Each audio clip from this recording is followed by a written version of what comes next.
Vocês conhecem bem esse tipo de história, né? Onde você tem os dois escolhidos supremos que são reencarnações de deuses com poder máximo que ao longo da vida estavam profetizados para serem os vencedores de tudo e que derrotariam o mal e apagariam o mal. Esse tipo de trope é muito adorado em histórias japonesas. Eu acho uma das histórias, um dos tipos de consecuções de narrativa mais horríveis que se podem ter. E nós temos de um lado aqui, vamos falar um pouco sobre ambos. Sobre, de um lado, Naruto e do outro, Luffy.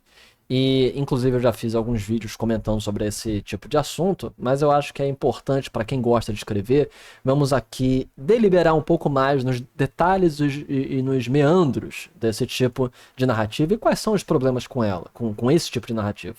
Mas antes, se inscreva no canal, deem share, deem like, para eu saber se vocês gostam desse tipo de vídeo. E como sempre, eu também produzo jogos, tenho jogos de cartas e outros jogos também. Só a Vettori One Oficial no Instagram e... nós vamos ter novos lançamentos esse ano. Agora compreenda que interessante.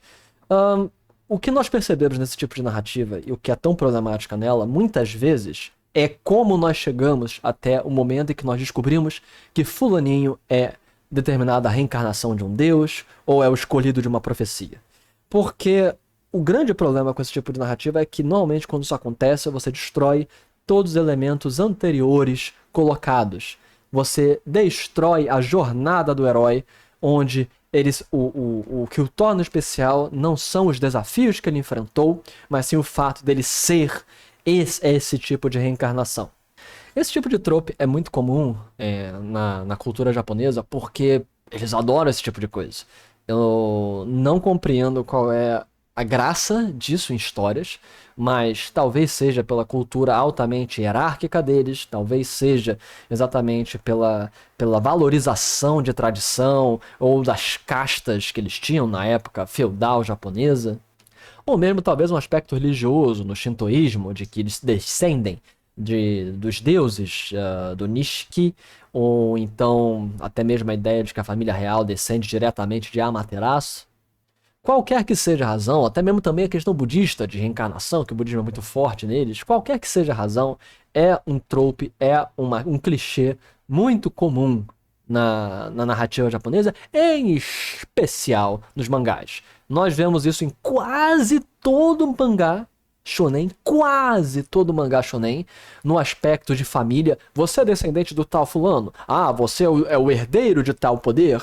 Desde Black Clover, Bleach, Dragon Ball, que Goku não era um carinha que treinou e ficou forte, ele era descendente dos Saiyajins, e por isso não sei o que, e ele sempre foi de uma raça guerreira forte pra caramba. Mesmo não sendo a casta suprema, que era a casta do Vegeta, ele ainda era um alien super poderoso. Desde Beyblade, que o cara pegou a Beyblade lendária. Hunter x Hunter, que Gon é o filho de um dos Hunters mais fortes de todos os tempos. E o Uzuki Urameshi de Yu Yu Hakusho, que era, na verdade, o descendente do príncipe dos demônios. Ah, vai se ferrar, cara. Adoram isso, adoram. O japonês adora mostrar que o protagonista, na verdade, é o filho ou a reencarnação de um bicho super poderoso e que isso invalida a história. Quando eu falo japonês aqui é essa cultura específica japonesa shonen.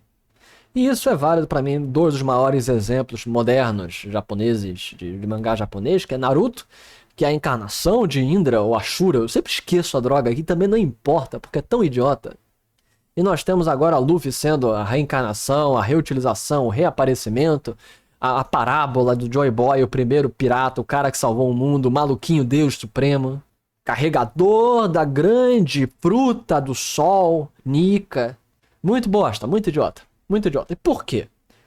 Não é dizer que você ser descendente disso é ruim. Isso não torna automaticamente a história ruim. Tem que ver como a história é construída. A história, por exemplo, de Naruto. Como a história de Naruto foi construída. Em que ele era um órfão, ferrado, que foi lá e cresceu e conseguiu alçar o seu caminho ao sol. Você tem uma história de superação apesar da situação de seu nascimento. Apesar de você ser um ninguém, você conseguiu crescer e confrontar. Isso era uma temática em Naruto. que morre, do nada. O problema é toda a história anterior de esforço, determinação e competência sendo jogada fora porque o cara, na verdade, é a reencarnação de um deus, ou ele é uma linhagem suprema mais forte que todo mundo. E também o mesmo para Luffy, o mesmo para os outros. E isso é terrível. Isso é terrível do ponto de vista de construção de história.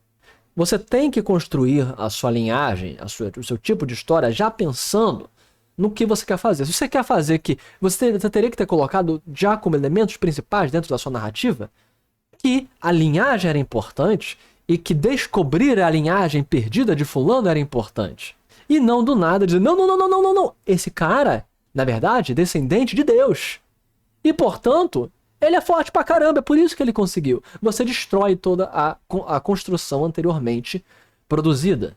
Então, como é que você faz isso? Ter profecia, ou ter que o seu personagem é descendente de um cara super poderoso, não é errado, não é ruim, não é inerentemente ruim.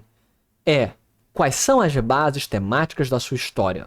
É sobre o esforço, permite que você alcance qualquer objetivo, mesmo se seu nascimento for um nascimento popular, um nascimento frágil, um nascimento fraco. Ótimo, então trabalhe isso. Não depois jogue fora toda a narrativa que foi antes estabelecida. Sua história é sobre encontrar o passado perdido e a linhagem perdida de fulano? Então trabalhe sobre isso. Mas você tem que decidir, ao iniciar a sua história, o que você pretende fazer. Então, aqui foi Gaia. Até a próxima, pessoal. Falou!